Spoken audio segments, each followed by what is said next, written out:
Hello बच्चों, कैसे हैं आप। उम्मीद करती हूँ आप बढ़िया और एकदम मज़े में होंगे, खुश होंगे और अपनी लाइफ को एंजॉय कर रहे होंगे। बिल्कुल जी, खुश रहिए, स्वस्थ रहिए, मस्त रहिए, यही जीवन जीने का सार है।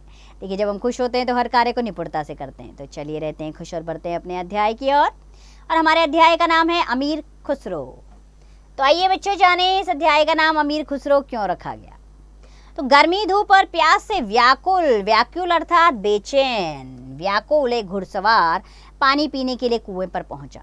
उसने पानी मांगा तो वहां पानी भरने वाली एक पनिहारिन बोली, घुड़सवार, पानी तभी मिलेगा, पहले कविता सुनाओ। कविता? घुड़सवार ने पूछा। कैसी कविता सुनोगे? वहां 4 पनिहारें थी, चारों की पसंद बिल्कुल अलग थी। एक बोली, खीर पर कविता सुनाओ। दूसरी ने कहा, नहीं, चरखे पर। तभी तीसरी बोली, नहीं, कुत्ते पर। चौथी ने फौरन उसकी बात काटी, नहीं नहीं, ढोल पर सुनाओ। यानी कि चारों पनिहार ने अलग अलग कविता सुनाने की फरमाइश करने लगी। अब उनकी बातें सुनकर क्या हुआ, घुड़सवार एक बार तो चक्कर में पड़ गया।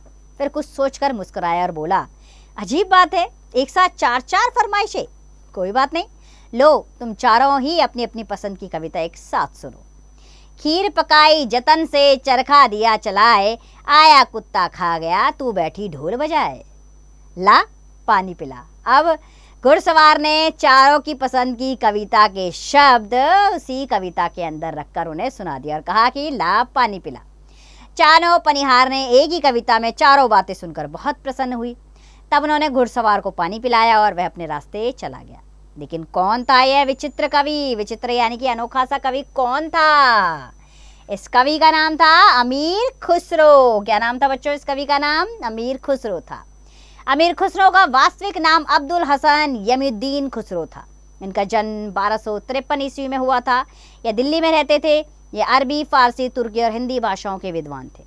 राज दरबार में इनका बहुत सम्मान था। इन्होंने अपने जीवन काल में दिल्ली पर 7 बादशाहों का शासन देखा। इनके समय में भाषा को जानने का बड़ा झंझट था। बहुत कम हिंदू लोग अरबी तथा फारसी जानते थे। मुसलमानों को हिंदी सीखने में बहुत कठिनाई होती थी। एक भाषा जानने वाला दूसरी भाषा के शब्दों के अर्थ जान सके, इसलिए खुसरो ने खालिक बारी नामक ग्रंथ लिखा। इसमें हिंदी, अरबी, फारसी आदि के समान अर्थ वाले शब्द एक साथ दिए गए हैं। खुसरो के लिखे हुए 94 ग्रंथ बताए जाते हैं, पर उनमें से बहुत कम रचनाएं ही अब मिल पाती हैं। खुसरो की कविताएं लगभग 750 वर्ष पुरानी हैं। ये देखकर आश्चर्य होता है कि उन कविताओं की भाषा आजकल दिल्ली, मेरठ के आसपास बोले जाने वाली हिंदी भाषा से बिल्कुल मिलती जुलती है। खुसरो ने लोगों का मन बहलाने के लिए 2 खनी लिखे, जिसमें 2 या 2 से अधिक प्रश्नों का एक ही उत्तर देना होता है। नमूने देखिए। पंडित क्यों पियासा, गधा क्यों उदास? उत्तर, लुटा न था। घर क्यों अंधियारा, फकीर क्यों बिगड़ा? उत्तर, दिया न था।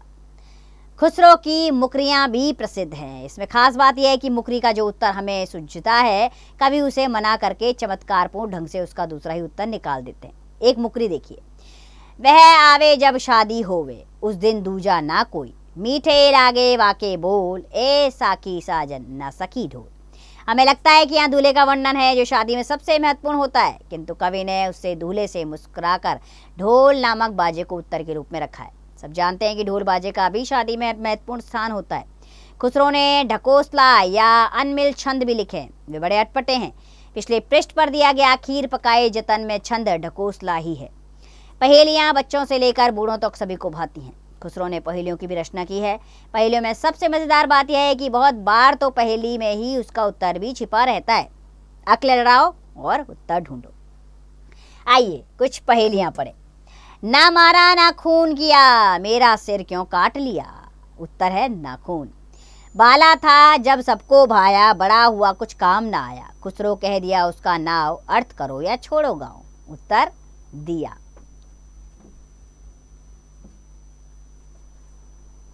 कुछ पहेलियों में भी उत्तर है। उससे पहले एक और ले लेते हैं। उनका वाक्य है कि शाम बरत दांत अनेकन लचकत जैसे नारी, दोनों हाथों से खुसरो खींचे और कहे तू आरी। उत्तर है आरी। तो बच्चों, कुछ पहेलियों में उत्तर नहीं होता, किंतु थोड़ा विचार करें तो उसे समझा जा सकता है। जैसे कि आना जाना सबको भाए, जिस पर घर जाए लकड़ी खाए, अर्थात उत्तर आरी। खेत में उपजे सबको खाए, घर में उपजे घर खा जाए, अर्थात फूट। धूप से वह पैदा होवे, छाँव देख मुरझाए। एरी सखी मैं तुझसे पूछूं, हवा लगे मर जाए। उत्तर है पसीना। एक थाल मोती से भरा, सबके सिर पर आंधा धरा। चारों ओर वह थाल फिरे, मोती उसमें से एक ना गिरे, अर्थात आसमान। एक कहानी मैं कहूँ, सुन ले मेरे पूत, बिना परो वह उड़ गया, बांध गले में सूत। उत्तर है पतंग। दानाई से दांत उसमें लगाता नहीं कोई, सबको उसको भुनाते हैं पर खाता नहीं कोई। उत्तर है रुपया। तो बच्चों, खुसरो ने हिंदी के अलावा फारसी में भी श्रेष्ठ ग्रंथ लिखे। ये गायन वादन में भी निपुण थे, साथ ही विनोद प्रिय और सवा चतुर दरबारी थे। ये हजरत निजामुद्दीन औलिया के योग्य शिष्य थे। इनकी मृत्यु 1325 ईस्वी में हुई थी।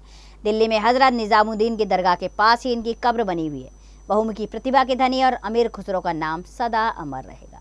तो ये थे प्रसिद्ध कवि अमीर खुसरो, जिनकी पहेलियाँ बहुत प्रसिद्ध हैं। आइए अब शब्दार्थ पर आ जाते हैं। शब्दार्थ, वे कठिन शब्द जो इस अध्याय में आए, वे शब्द हैं पनिहारिन अर्थात कुएं आदि से पानी खींचकर लाने वाली स्त्री। फरमाइश, प्रकट की हुई इच्छा या मांग। जतन, यत्न, कोशिश। वास्तविक, असली। प्यासा, प्यासा। लोटा, लोटा नाम का बर्तन।